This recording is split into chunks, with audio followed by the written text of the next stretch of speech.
Pregnancy సమయంలో అధిక bleeding అయితే చేయాల్సిన పని ఏంటి? అదేమన్నా ప్రమాదమా? సో ప్రెగ్నెన్సీ టైంలో ఎక్కువ బ్లీడింగ్ అయితే ఆర్ క్లాట్స్ కింద పాస్ చేస్తే అది ప్రమాదమా, లేకపోతే ఇమీడియట్గా కన్సల్ట్ అవ్వాలా అనే దాని గురించి మనం డిస్కస్ చేసుకుందాం. సో అధిక బ్లీడింగ్ క్లాట్స్ కానీ పాస్ అవుతున్నాయంటే డెఫినెట్గా మీరు అలర్ట్ అవ్వాలి. ప్రెగ్నెన్సీలో స్పాటింగ్ అనేది ఎర్లీ ట్రైమిస్టర్లో లేదా ఫస్ట్ ఆర్ సెకండ్ మంత్లో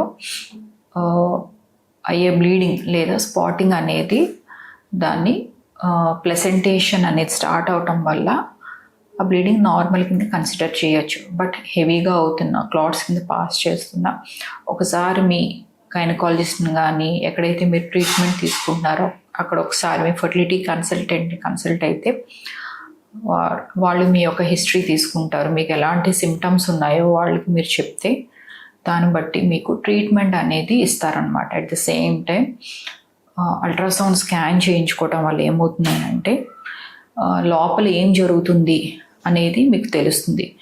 సో ఇమీడియట్గా మీరు ట్రీట్మెంట్ తీసుకోవటం వల్ల మనం ప్రెగ్నెన్సీని అనేది కాపాడవచ్చు అనమాట. కొంతవరకు హార్మోనల్ ఇంబ్యాలెన్స్ వల్ల, ప్రొజెస్ట్రాన్ డెఫిషియన్సీ వల్ల ఏమవుతుందంటే బ్లీడింగ్ అనేది అవుతూ ఉంటుంది.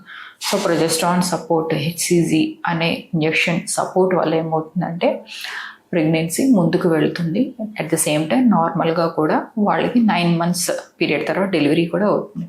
సో దీన్ని మీరు నెగ్లెక్ట్ చేయకుండా ఇమీడియట్గా మీ గైనకాలజిస్ట్ని కానీ ఫర్టిలిటీ కన్సల్ట్ని ఎక్కడైతే 3D స్కాన్ అవైలబుల్ ఉన్న చోట మీరు ఒకసారి అల్ట్రాసౌండ్ చేయించుకోవటం వల్ల మీకు ఎర్లీగానే ట్రీట్మెంట్ అనేది స్టార్ట్ అవుతుంది అనమాట.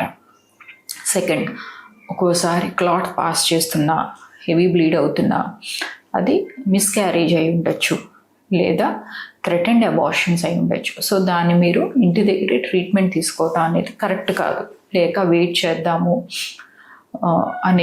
అనే దానికంటే ఒక కన్సల్టెంట్ని మీరు ఫర్టిలిటీ కన్సల్ట్ అవ్వటం వల్ల ఏంటంటే అది బయోకెమికల్ ప్రెగ్నెన్సీ లాసా లేదా మిస్క్యారేజ్ ఏమన్నా అయ్యే ఛాన్సెస్ ఉన్నాయా, థ్రెటెండ్ అబార్షనా, మిస్డ్ అబార్షనా అనేది వాళ్ళు ఒకసారి స్కాన్లో చూసుకుంటారు. సో దీనివల్ల ఏంటంటే మీకు ఇన్ఫెక్షన్ రాకుండా, మీ యొక్క గర్భసంచి పాడవకుండా కూడా ఉండే ఛాన్సెస్ ఉంటాయన్నమాట. ఇది ఇన్ఫెక్షన్స్ వల్ల ఏమవుతుంది అని అంటే సో ఇంకా హై రిస్క్ అవుతుంది. సో ప్రెగ్నెన్సీ ఇంకా హై రిస్క్ అవటం వల్ల ఒక్కోసారి ఐసీయూలో కూడా అడ్మిట్ అవ్వాల్సిన అవసరం ఉంటుంది. సో దాన్ని నెగ్లెక్ట్ చేయాల్సిన అవసరం లేదు. ఇంకొకటి ఏంటంటే సో ఏదైతే ఇప్పుడు హిస్టరీ ఉందో దాన్ని మీ కన్సల్టెంట్ సెకండ్ టైం ప్రెగ్నెన్సీ మీరు ప్లాన్ చేసుకునే ముందు మీకు ముందుగానే కొన్ని బ్లడ్ టెస్ట్లు, కొన్ని ట్రీట్మెంట్ అడ్వైజెస్ వల్ల అది మళ్ళీ రిపీట్ అవ్వకుండా మీరు జాగ్రత్తలు తీసుకోవచ్చు. సో మీ ట్రీట్మెంట్ అనేది మారుతుందన్నమాట. సో హై రిస్క్ ఎప్పుడు అవుతుంది, ఎప్పుడైతే బ్లీడింగ్ హెవీగా అవుతుంది అన్నప్పుడు, ఒకవేళ ప్లెసెంటా అనేది కిందకు ఉంది అని అంటే 3వ నెలలో, 4వ నెలలో, 5వ నెల, 6వ నెలలో బ్లీడింగ్ అనేది అవుతుంది అన్నప్పుడు మనం 3D స్కాన్లో చూసినప్పుడు ఏమవుతుంది, కొంతమందికి ప్లెసెంటా ఏదైతే ఉందో మావి పూర్తిగా కిందకు ఉంటుందన్నమాట. దానివల్ల ఏమవుతుందంటే బ్లీడింగ్ అనేది అవుతుంది. సో దీన్ని కూడా నెగ్లెక్ట్ చేయకూడదు. సో వీళ్ళు కంపల్సరీగా ఒక హాస్పిటల్లో డెలివరీ అయ్యే వరకు అడ్మిట్ అయి ఉండాలి. అట్ ద సేమ్ టైం వీళ్ళకి న్యాచురల్గా డెలివరీ అయ్యి అనేది మనం ప్లాన్ చేయకూడదు. సో కంపల్సరీ వీళ్ళకి సిజేరియన్ అనేది ఆప్షన్ ఇవ్వాలి. సో చాలామంది దీని గురించి తెలియక జస్ట్ క్వాక్స్ దగ్గర కానీ నార్మల్గా ఆర్ఎంపీస్ దగ్గర ట్రీట్మెంట్ తీసుకుని వాళ్ళు నెగ్లెక్ట్ చేస్తారు. సో అలా కాకుండా ఒక మంచి 3D స్కాన్ ఉన్న చోట మీరు స్కానింగ్ చేయించుకోవటం వల్ల ఏమవుతుందంటే మీ ప్లెసెంటా పొజిషన్ ఎక్కడ ఉందనేది తెలుసుకుని సో ముందే జాగ్రత్తలు తీసుకొని హాస్పిటల్లో అడ్మిట్ అయ్యి సో దానికి తగ్గట్టుగా బేబీని 8th month once 32 weeks cross అయ్యే వరకు అబ్జర్వేషన్లో హాస్పిటల్లో ఉండటం వల్ల ఏమవుతుందంటే మీ ప్రెగ్నెన్సీ జర్నీ అనేది మీకు ప్రాబ్లం అవ్వదు. At the same time live birth rate కూడా ఇంక్రీజ్ అవుతుందన్నమాట.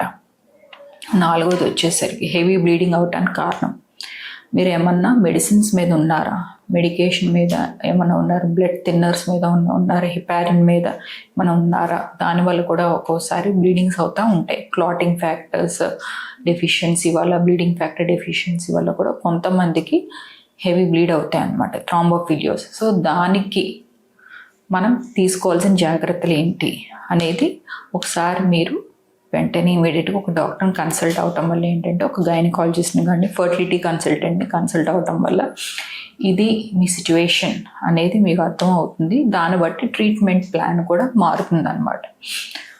సో హెవీ బ్లీడింగ్ అనేది మనం నెగ్లెక్ట్ చేయడానికి లేదు. సో ఇదే ప్రాబ్లంతో ఏమైనా మీరు ఫేస్ చేస్తున్నారు, లేదా ప్రీవియస్గా హిస్టరీలో ఇలాగే మీకు హెవీ బ్లీడింగ్ అయ్యి మిస్క్యారేజ్ అయినా, డెఫినెట్గా మీ పాత ఫైల్స్ ఏవవుతున్నాయో ఒకసారి మీ ఫర్టిలిటీ కన్సల్టెంట్ చూపిస్తే మిమ్మల్ని ప్రాపర్ వేలో గైడ్ చేసి మీకు నెక్స్ట్ టైం అది రిపీట్ అవ్వకుండా మీరు ఒక హెల్దీ ప్రెగ్నెన్సీ, ఒక హెల్దీ బేబీ తోటి మీరు ముందుకు వెళ్ళొచ్చు. Thank you so much.